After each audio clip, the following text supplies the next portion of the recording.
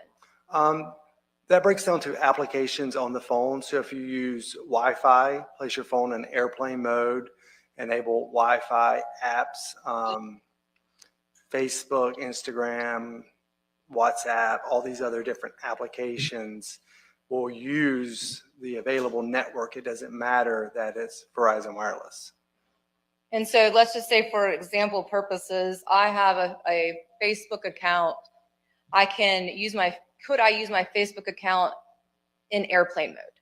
That is correct. And if I am using my Facebook account and my phone is in airplane mode, could I make a phone call within that application if I've downloaded it to my phone?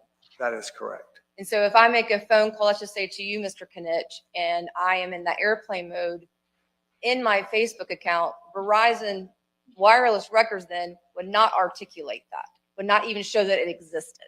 We would have no record of anything because it wasn't attached to our network.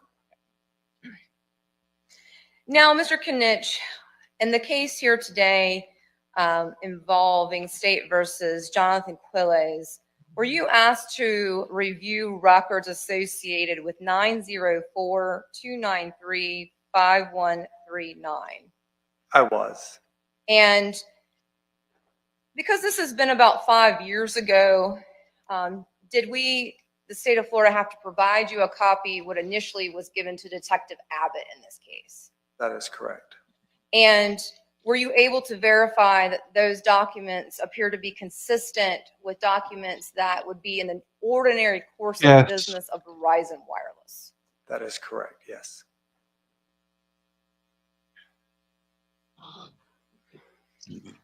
So, look at this score. We've got a guest on Thursday as well.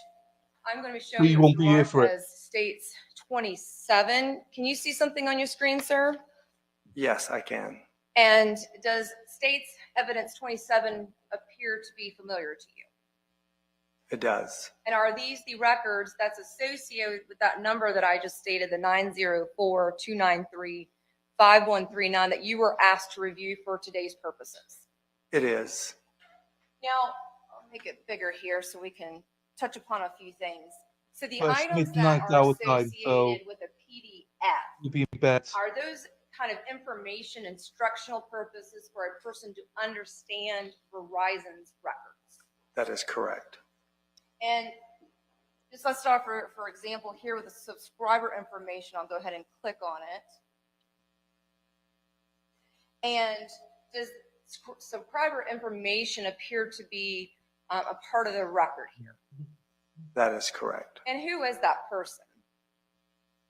Last name Ware, first name Nancy. And is that person out of Columbus, Georgia? That is correct. And when we say subscriber information, does that just mean that that's the owner of this number and this account with Verizon? That is correct.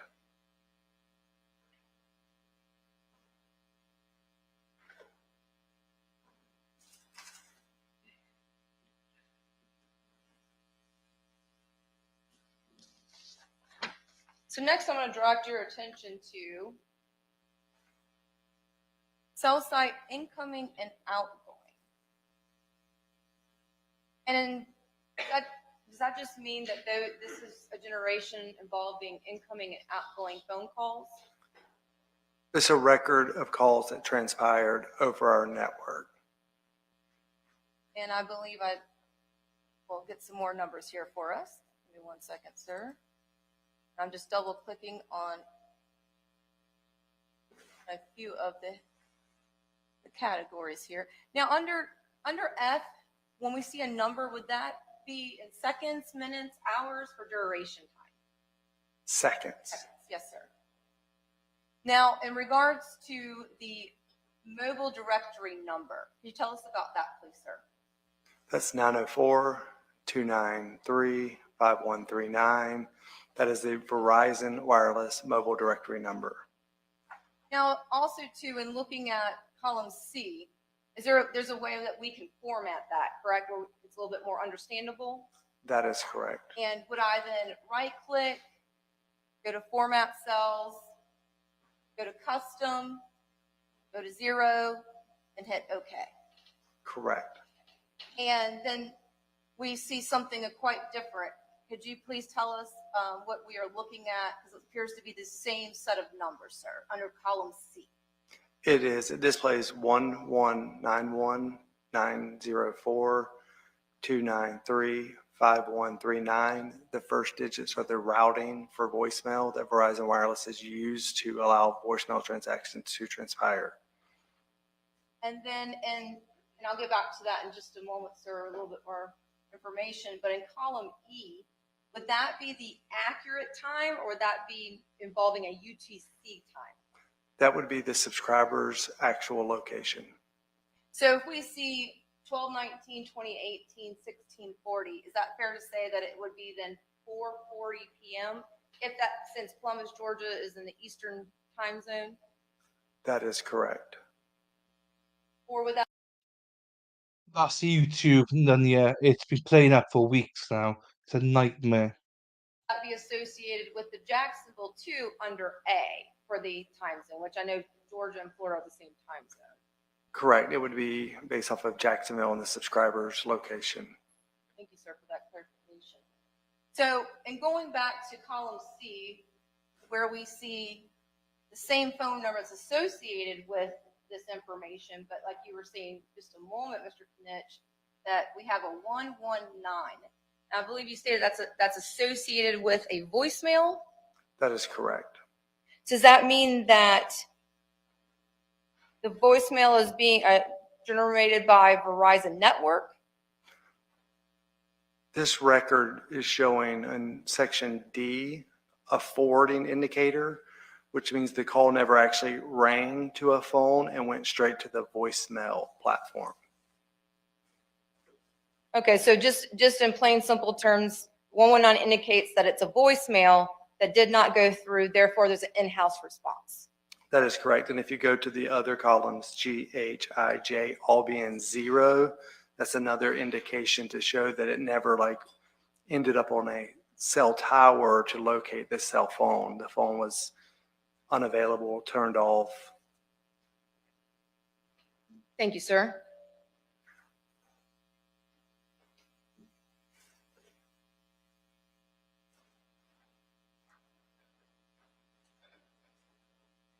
Next, I'm going to direct your attention to the text message detail, just here at the bottom. I'm going to do the same in regards to getting our spacing so we can understand these numbers better. And I am just right-clicking in between the columns for record purposes. I think that's... If you're friends with Gigi, you fit right in. Gigi fits right in. To now the text message details. We can see that, so let's start at the top so we can understand. What does the MDN stand for? The mobile directory number. All right. And then I'm going to draw your attention to the message. It appears we can see an MO and an MT. Can we please just start with the MO and what that means, sir? MO is mobile origination. So that means the cell phone would have originated our subscriber, the 904-293-5139, would have placed the text message outbound. And let's get to that to clarify that a little bit more. Based upon the fact, let's talk about row 2 here, where we see the destination address. Is that a 9.00008E plus 11? Is that what it states, sir? It does. Now, because that is not an actual phone number, does that mean then that MO was generated in-house by Verizon? That is correct. And is Verizon trying to notify the user of 904-293-5139? Hello, you have messages waiting for you. That is what that number means. There's quite a few different messages Verizon would send out, but one of those messages would be trying to ping back to the phone. And so is it fair to say, for example, and we'll go, I believe there's 6 total, starting with column 4, that on column 4, we actually see another phone number in the destination address. It's 904-450-0955. When there is a phone number involved in G and H, is it fair to say that that message actually went through? That is correct. And I believe that says 9:08 a.m. Would that be accurate on 12/19/2018? That is correct. And I believe that that would be the last time. Let's see, because in column 6 at 9:07 a.m. be fair to say that that was an actual message that also was delivered. It looks like that would have originated from 904-293-5139. The actual subscriber of this number would have sent a message at 9:07 a.m. and it was received. Is that fair to say? That is Line correct. 6. Yes, that is correct. And if we go down again to line 11, did the 904-450-0955 send a message at 8:26 a.m. and it was in fact received? That is correct. So that's, and then again on line 16, we have a 9:07 a.m. message where it commenced. Yep, you can draw. Yep, no problem. It's making it easier, huh, with staring a bunch of numbers, right, Mr. Knitt? Yes, it does. And it appears that the 904-450-0955 is sent a message again to the subscriber of these records. And it was actually received. That is correct. I believe we've discussed 1, 2, 3, 4. Keep going down. Here, I'll get with your red too. A little bit off. Then in column 29, is it fair to say that this message went through at 8:55 a.m. and it was sent by 904-450-0955 and 904-293, our subscriber actually received that message? That is correct. I believe there's one more. Yep, no, 2 more. Going down, so yes, 2 more. And there was one at 8:43 a.m. in column 33, where again the 904-450-0955 sent a message to our subscriber of these records, and it was actually received. Is that fair to say? That is correct. And then our last verified communication, would that have been, and obviously it would be earlier on from the other records, would that have been at 8:26 a.m. in column 41, and that would have been sent by the actual subscriber to that same phone number that we've been indicating, the 450-0955. That is correct. So if we go back up to the column 3 at 9:08 a.m. Is it fair to say that this was the last human-generated message between these two accounts? That is correct. So the other indications that do not have a phone number, those would have been Verizon-generated messages. That is correct.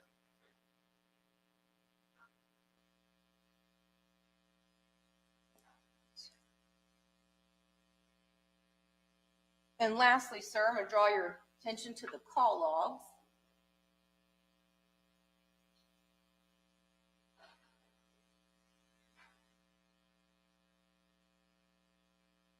Now, in looking at these records, and I'm just going to scan them down just for a moment.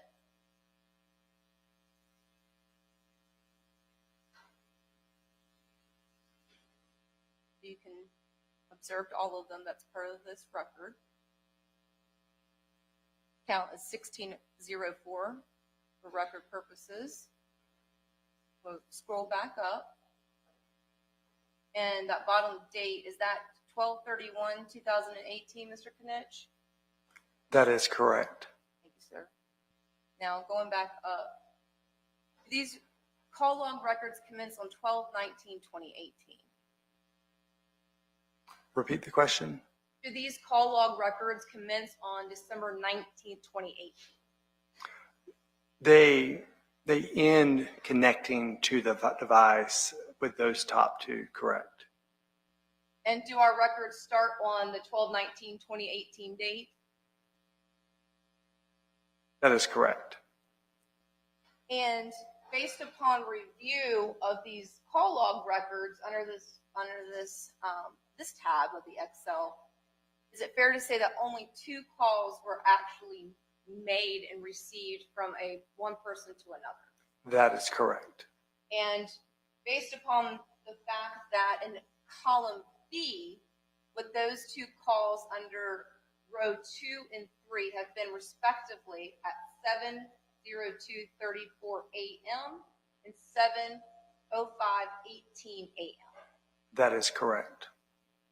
And based upon these records, there is no further phone activity after December 19th, 2018. Is that fair to say?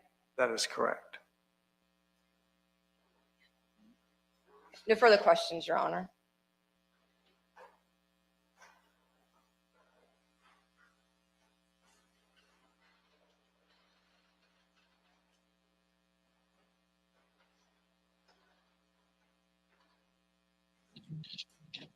Good afternoon, sir. Hello.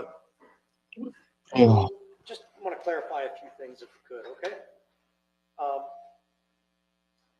You testified on direct that these cell sites go by, they basically collect the cell data of the general location of where they are, correct? That is correct. Okay. Now, the location is not necessarily determined by exactly where they are, but to be clear, it's kind of like a triangulation of different cell towers, and it's the first available one that has access and availability to pick up the call. Would that be accurate? There's several factors of why the first cell tower would pick up the call. That would be one of them. Okay, what are the others? Proximity, network traffic. So network traffic, if one cell tower is busier than another cell phone tower, it will offload to the next closest. It's still going to keep them in a general proximity, not several miles away, but still within a proximity of the subscriber. Right, and it's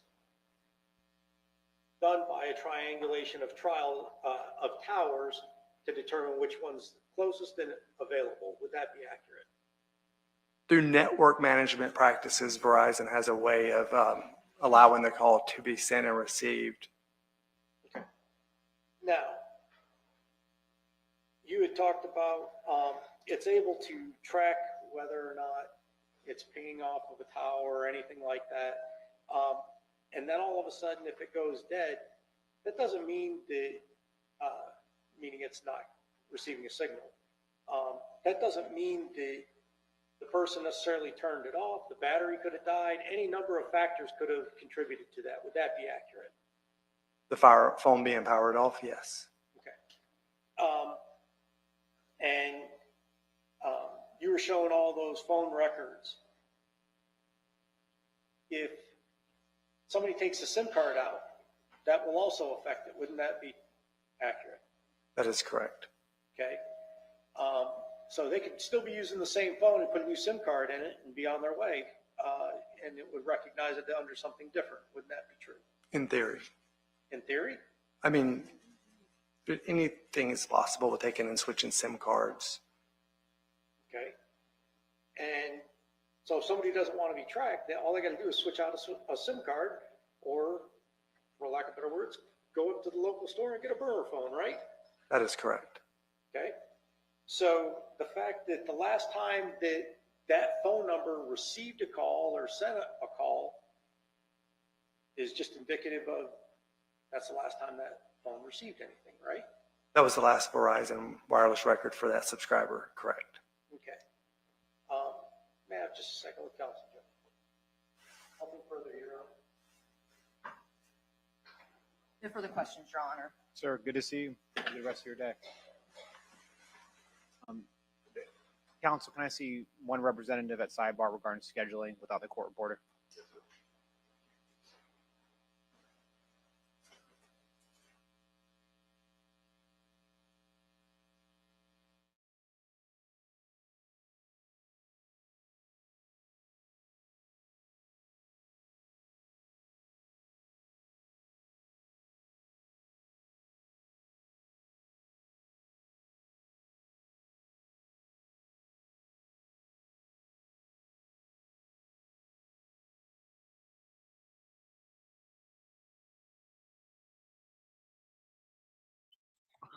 Hey, Jonathan.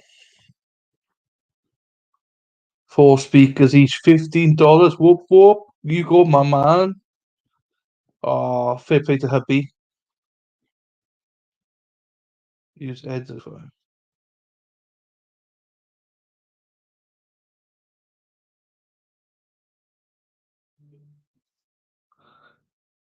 Nothing wrong with that, none, yeah? Nothing wrong with that? Members of the jury, Right, the state of 16. Florida is going to call one more witness. They have assured me that it's a shorter witness. I'm not going to say my joke that I said last week. Believe it should. It should be. It's a custodian. It's a detective. So the state will call one more witness. Go ahead, state. Yes, sir. Detective Hector Quintana. All right. So members of the jury, this will be our last witness. We'll pick up tomorrow morning from there. I do have some information for you at the conclusion of today to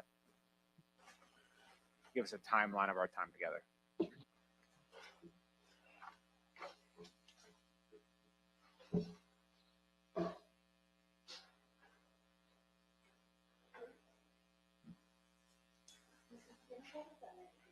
Quintana, I'll have him spell it. Quin.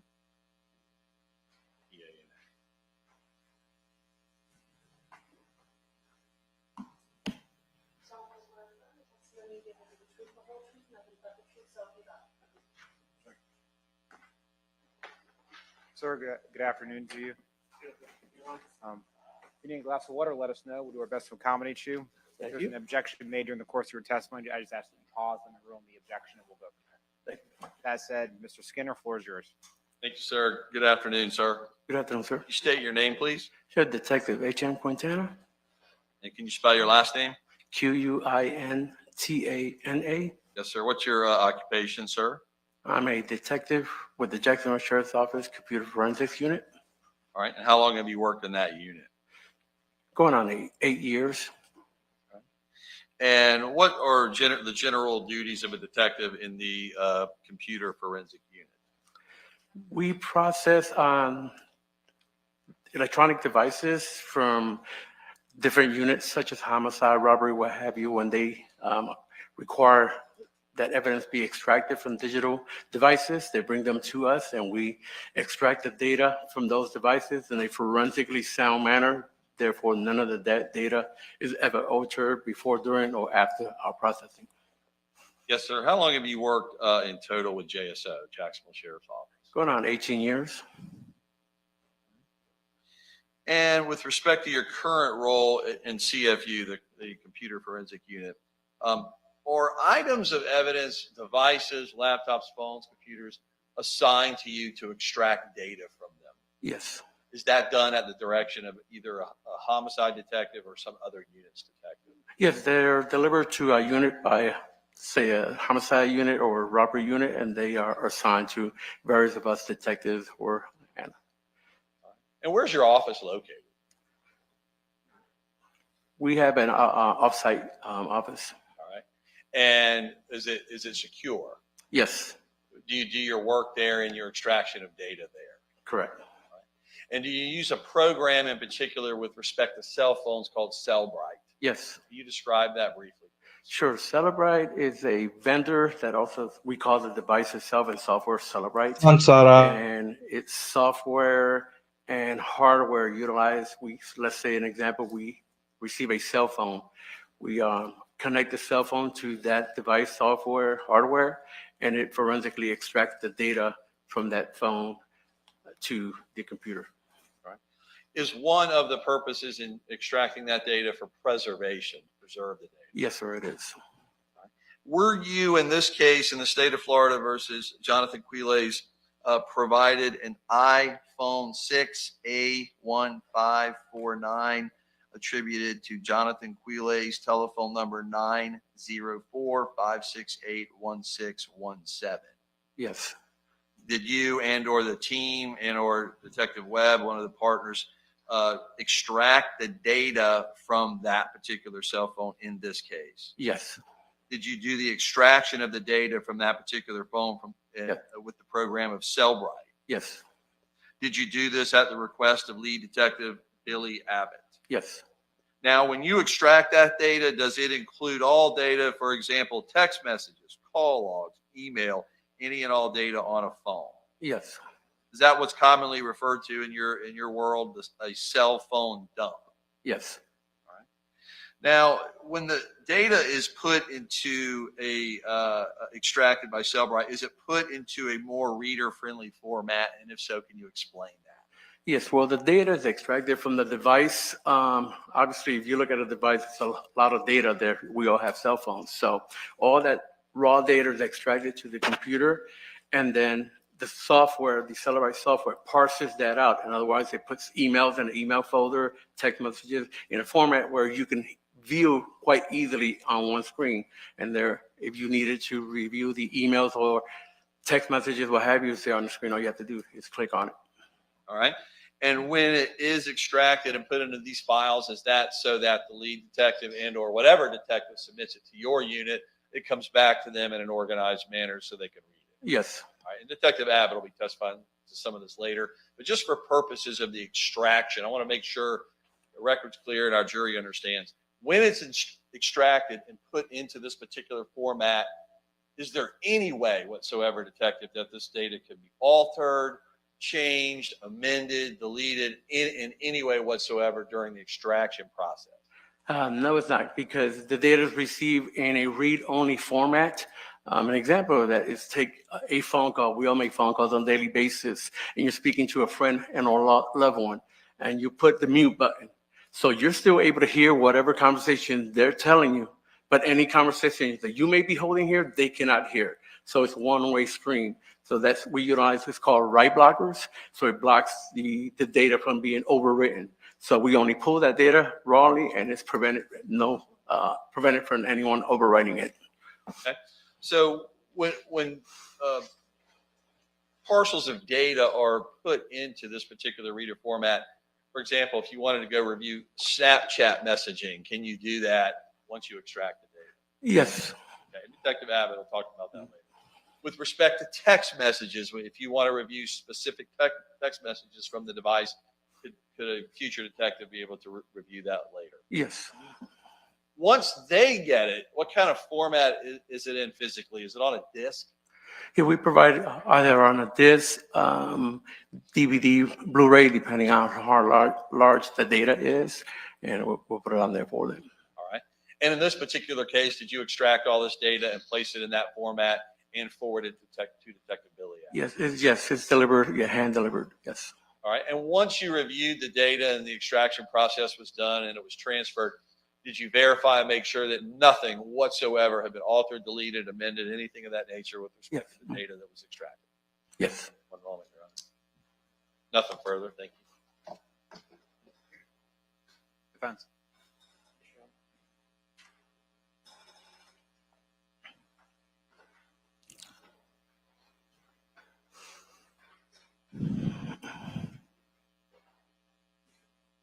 Good afternoon, Detective. Good afternoon, sir. Just a real quick follow-up. You said you did a, for lack of a better word, cell dump on an iPhone 6, right? Do you recall what the phone number was on that? What the state just read to you? I'm sorry?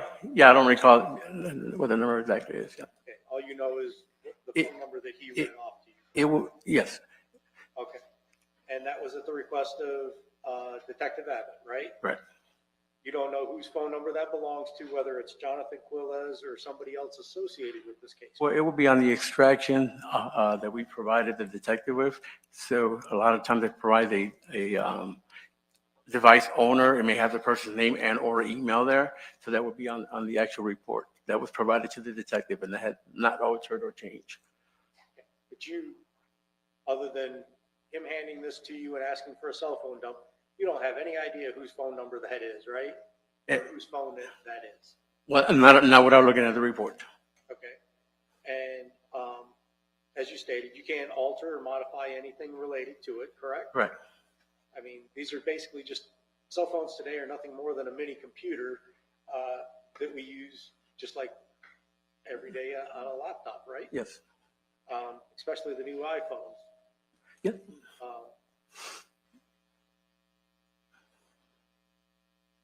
And the Cellbrite program, as you stated, breaks everything down, compartmentalizes it so that it's able to more user-friendly to be able to read it, whether it's the cell phone records or the Snapchat or Facebook or whatever it is, right? Yeah, if it's on the phone, yes. Okay. And those can't be modified or altered either, right? No. Okay, 1 second. 1 second, Chuck.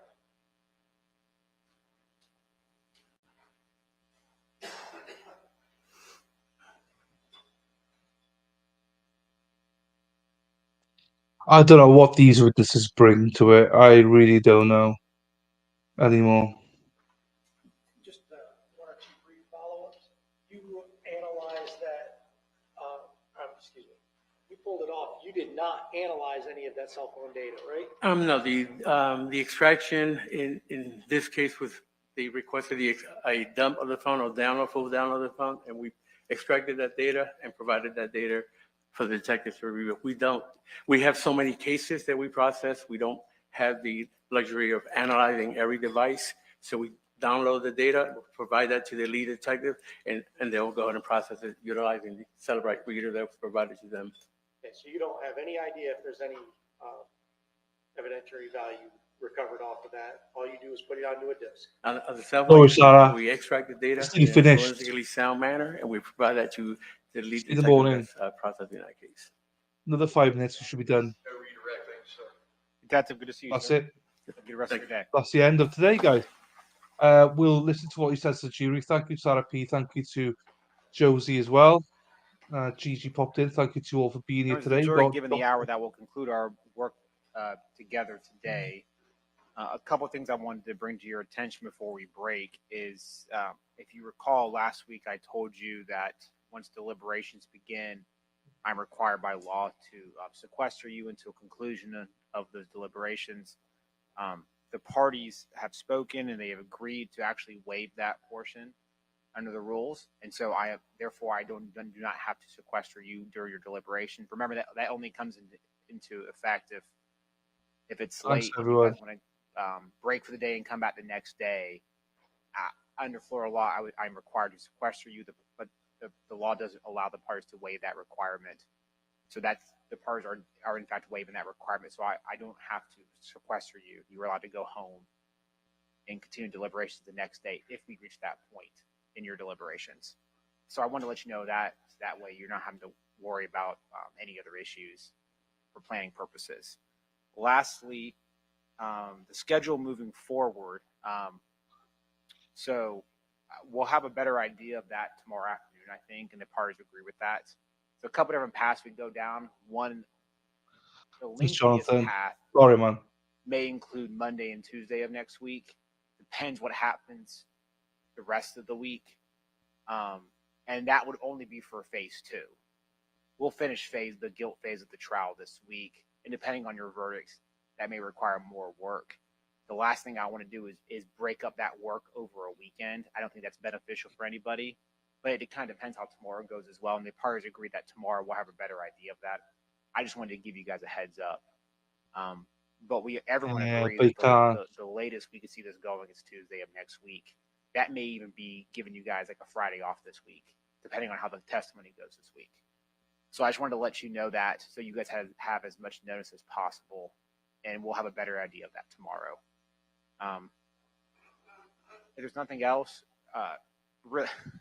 you guys have been wonderful. It's really it's inspiring, if you ask me. Democracy in action. So appreciate you guys, your work, your diligence, your paying attention. We'll start again tomorrow at 9 o'clock. Trust you guys to get here on time.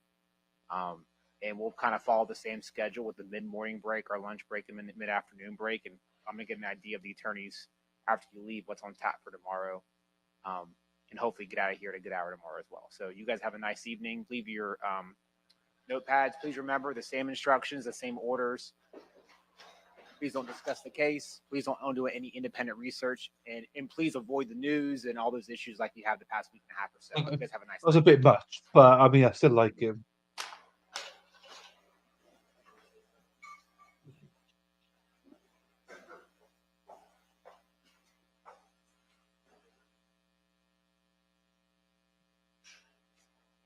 All right, let's see what they got to say as lawyers then. And once they've done that, we'll close down. I've spun the wheel already. And my punishment was to drink a can of cider, so I've done that. So we can finish on time. All right, I'm the just jury's outside tired. the presence. You guys may have a seat. Okay, so what's on tap for tomorrow, State? Judge, we'll just pick up from where we anticipated, trying to get to today. We have the FTLE analyst for DNA. We have another computer detective, Short, JSO. We believe we'll have the defendant's ex-wife on the stand tomorrow. And then, Well, not the New York one. Okay. Well, that got brought up, and that's why I wanted to clarify. I'm sorry. yes, or not her. And then moving forward, we have one more phone custodian, but we'll have left to be the lead detective if we ever need to call him, which we do anticipate. The 2 Williams rule, victims, wire. There's one detective that's going to kind of set up how that came about. That should be very brief. And then the witness that has listened to the wire, the inmate, that should be relatively brief. 9 o'clock. Well, 8:45 start. 8:45 start in the morning. 1:45, sorry. Understood. 1:45. That's getting close. So tomorrow is 1:45 if you're UK, 1:45 if you're from Europe, 8:45 if you're from Eastern, 8:45 if you're Central Time, and then 7, 6. Oh, God knows Pacific. We count, we think we show 12 left at most. Okay. You just listed off 10, but that goes about what you just said about a give or take a couple, which is fine. I believe I just remember Damien Hatch. That would be the 11th. I may just be forgetting. That's not the inmate that you mentioned? That is not. The inmate is George Jackson. Damien Hatch is an inmate. He was the one in federal custody that we have more admissions that we believe he'll be testifying to. Is that an audio? No, he'll be here. We had him brought over to federal. I'm sorry, there's no audio accompanying that testimony. No, sir, he's going to testify. Okay. The audio is with George Jackson. And then obviously we still have, if we elect to. No. We had Kamar Humphrey potentially listed as well. He's available. Okay. That would have been 12. So yeah, I think Okay. max is up to 12. And not saying it can't be done. I think fitting it all tomorrow may be difficult, given the length of the wire, the breaks I'm gonna have to give the jury. Yeah, looking where we're ending today, Judge, if we got it down to single digits, maybe. Yeah. But now with 12 left, again, we may not, the custodian, I mean, everything's in. We may have just some brief questions for the custodian. So there's some short ones in there, but of course the wire is the biggest. Yeah, and I just didn't want to. It was 5:30. I just couldn't. We understand, Judge. It's not a problem. For the jury's sake, it's been a long week and a half for them. In the defense, you still anticipate maybe some defense case outside your line. I can tell you if they don't follow Kamar Humphrey, we intend to. Okay. Plus, we're going to have at least 3 others. They won't be long, but there are at least 3. Tomorrow's times. And that's outside your client potentially testifying if that's what he decides to do. Okay.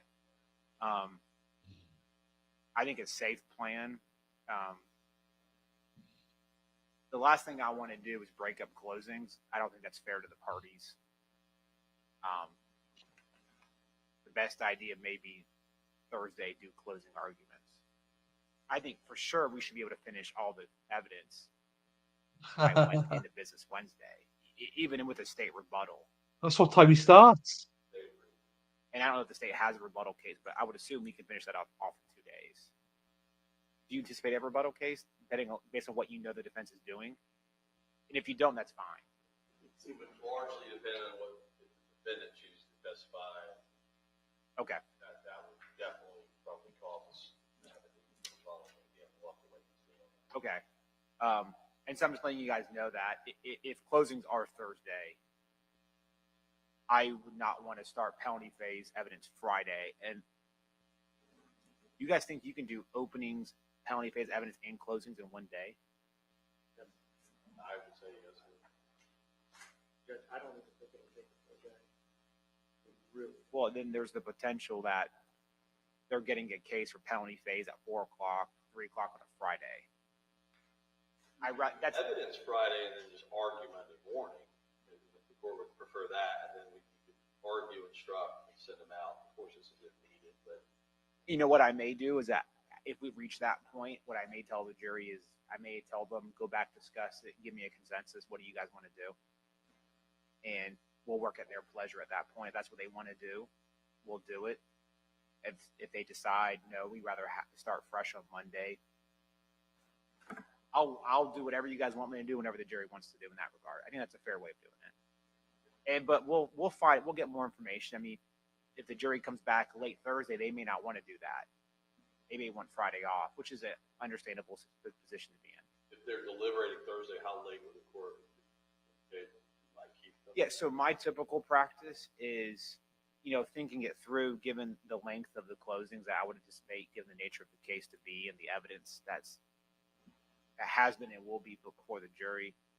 I can't imagine they'll get the case before 2 to 2:30 on a day if closings are at 9 o'clock, and that includes a lunch break. So an hour and a half closing rebuttal. My typical practice is I tell the jury there's obviously 3 options. We'll be here as late as you want us to be here. We'll order dinner for you, and you will be here as late as you want. We cannot order dinner because you're close to a resolution, or you can break and come back the next day. Go back, deliberate, tell me what you want to do, and we'll do whatever you want us to do. At that point, I kind of let them drive the train because they're taking their time away to handle the case. So that's my typical practice. And I tell them, look, about 5:30, 6 o'clock, we'll let you know that's what we're doing. I'll probably tell them that before they go out and deliberate. That way they don't think I'm just letting them sit back there. And if you guys have any better ideas, I'm happy to hear them out to see if there's a better solution for it. the state's fine, of course. Okay, and you guys can, if you guys have a better eye, something pops, let me know. We can discuss it later. Yes, sir. So that's how I'll think of it. But hey, certainly appreciate you guys. We've gone through 28 witnesses in 3 days. I don't think that's a small task. So Emma, Jesus, Emma. appreciate what you guys are doing the past. What are you few doing, days, Emma? last week and a half. And if there's nothing else from the state, Yes, sir. defense. All right, see you guys. Oh, is there a transcript? Do you have a copy? So what we went ahead and did, Your Honor, we asked our staff today, since we've got the agreement, to make 16 for the jury, 1 for the court, 1 for filing for record purposes, so not for the juries to go back with, but 1 to file for the record. We're going to email a copy to the court reporter and a copy to the defense. And so we'll have the entire courtroom copy in hard copy, so they can either, if the court would like, because they could hold it. Yeah. We can put it on the screen. I think it's a lot easier. Hi, Lady Law. I think giving them a hard copy is fine. That way they can manipulate it as they be necessary. When do you plan on calling that tomorrow? I'm simply asking so I know how to plan out the breaks for the Where are you now? Are you still in work? Are you home? What are you doing? jury tomorrow. Yeah, Judge, if we get to that point, 4 o'clock or so, we You all know taxed it's it. lengthy. So if we Don't did worry, it's my that, mistake. we saw what Ignore time it. was. I mean, if we started 4:30, if the court wanted to stop it like an hour. Jonathan's got it. Everyone's favourite gilf. Everyone's favourite gilf is here. And then finish it Wednesday morning. We're at the See, limit on that. everyone knows you're the gilf now. Any later than 4:30 for a 2-hour, that was a long time late in the day to sit and listen to that. So you don't think it'd be in the morning session? It will not. I sent you a message this morning as well. I got some screenshots to send you as well. I'll send them to you later after you finish work. Oh, don't go anywhere. Understood. It may depend on how, out of this 12 or so, how many have you knocked off before that witness? And there's only, Don't go one thing anywhere. I'm thinking about too is if you take up Wednesday morning and you rest, let's say Wednesday lunch, if he still has a case, and so I'm thinking of that as well. But if I have a chance to knock off early and let them beat rush hour traffic, trust me, I will do so, because playing that at 4 to 6, I don't think I would do that to the jury. That's why I want to tell the court, if we get that late in the day and you want to play just an hour, we would not be opposed to that. We understand 2 hours is a long time to sit. Do you plan on having the witness on the stand while you play it? We've told him he'll be sitting there. Sir. Okay. So you plan on playing it during direct, and then the defense will have a chance to cross that same witness. He's been told, yes, sir. Okay. He'll be up there a good. Okay. Because your cross is going to be. Okay. Very lengthy, almost as lengthy as the lead detector. Don't be confused. It's just Streamlabs. Maybe closings will be Friday morning. That changes things a little bit, yes, sir. Maybe the decision of when the penalty phase begins will be taken out of our hands. But it's going to be like. Understood. I wouldn't expect anything less given the evidence at issue. Okay. Well, maybe all this talk it's moot if we go to Thursday, Friday, anyways. But as you guys know, we have to plan out for the jury's sake. So I appreciate you guys. Right, let's end it. Right, Lady Law, you missed this earlier on, right? So show it to you now. So I got an interview on Thursday. Do you recognise this guy? Oh, yeah. What it is Streamlabs. So people kicked off earlier on for swearing, and in Labs, if you put all caps, it just punishes you. So don't worry about it. Honestly, I just need to change it. I haven't changed it yet. That's all. So don't worry, you're not in any trouble. So this, if Lady Law's still there, share screen. See if she recognises this person I'm interviewing on Thursday. Let's see if you know who it is, Lady Law.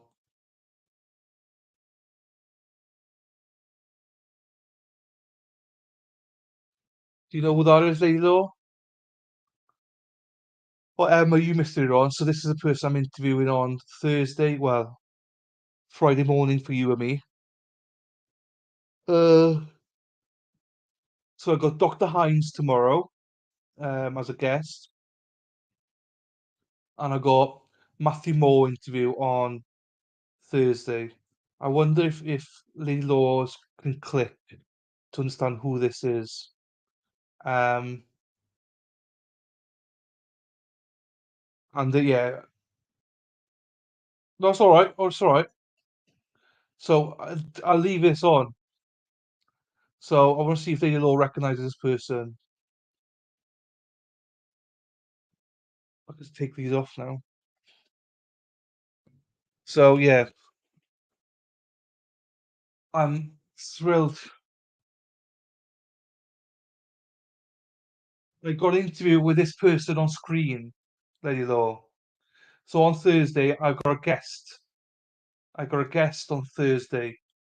He's on the screen right now. Once you get to it, fast forward it so you get to it. I want to see if you recognize this person.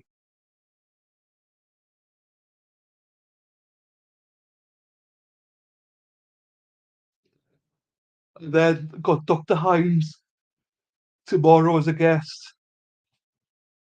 Then Matthew Moore on Thursday, late Thursday. Can't wait. Obviously, he's going to be multiple guests. He's going on more than once, which I can't wait. Teresa Case.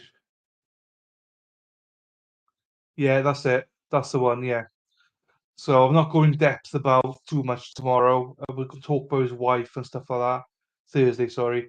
Then he's coming back after we finish the trial.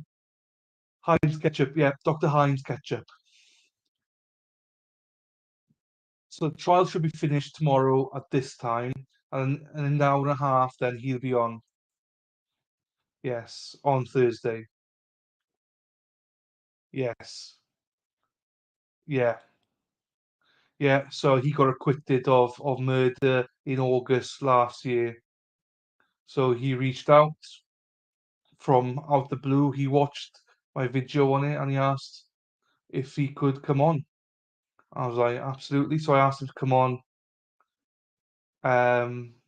before we start watching it properly and also afterwards. So in a few weeks after we finish the whole series, so he can answer all the questions that we might have. So I'm looking forward to that.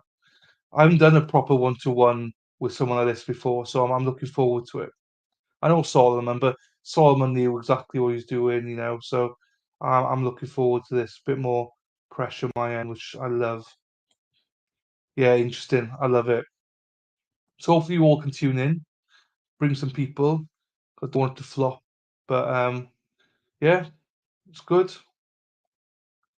Um, yeah. So I'm going to do it differently. I've not seen that. I'm going to watch it, but I'm going to do it differently.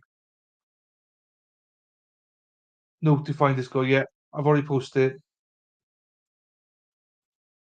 You like pressure in your end? Yes, Lilo. He's rimming. We're rimming.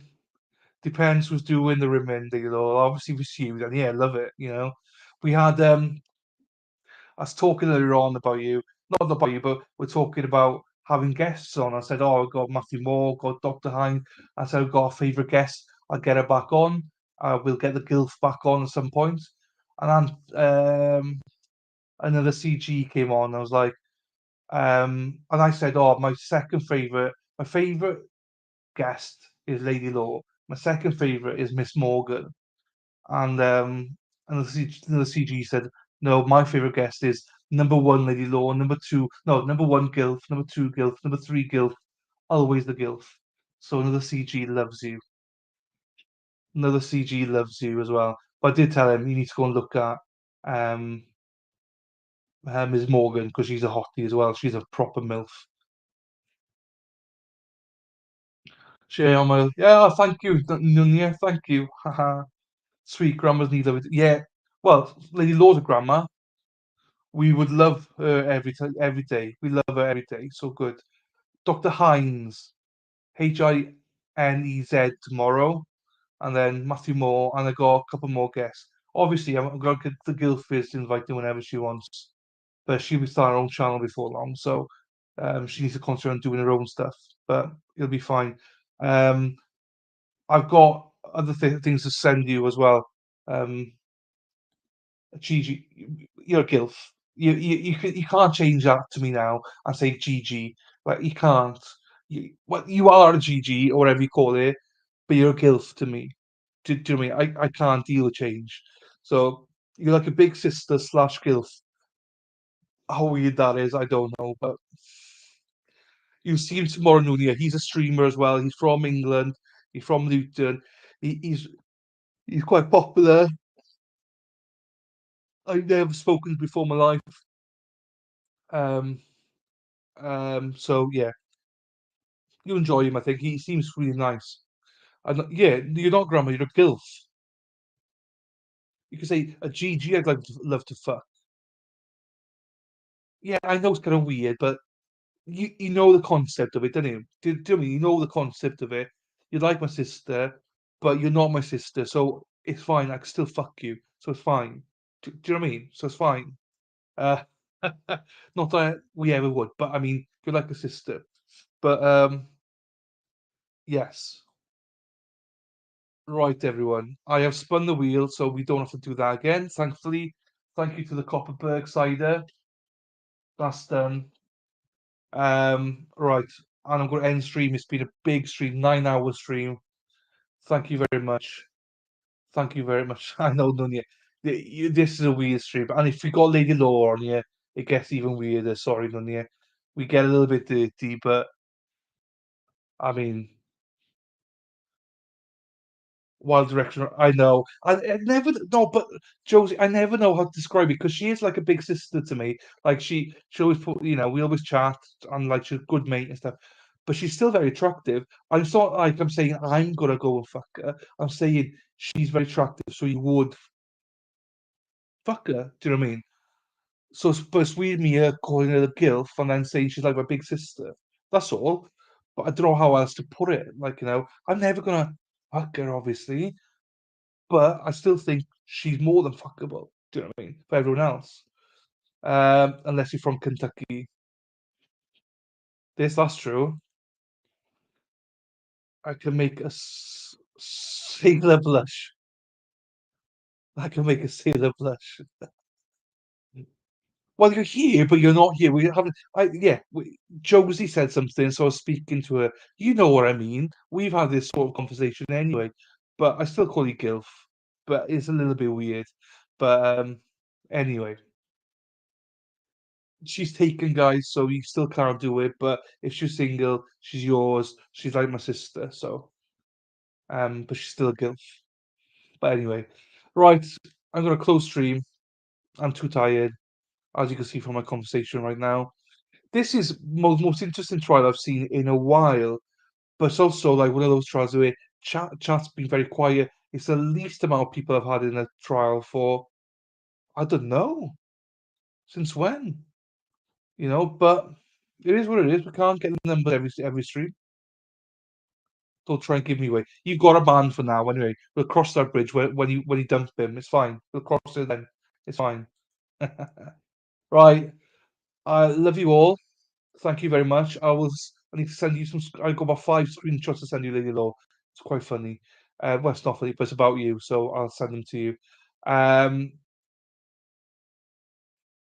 With that, thank you very much, everyone. See you tomorrow. Obviously, 7:45 Central Time, 8:45 Eastern Time, 2:45 my time, 3:45 European Time. Love you all. Take care. No worries, Nunia. Thank you for being here. I will send them. I will send them. But I've sent you one before that, so I wanted you to see that one first because it disgusted me. See you later, people. Ta-ra. Thanks, Emma. Laters. Ta-ra. Oh, I can't press it.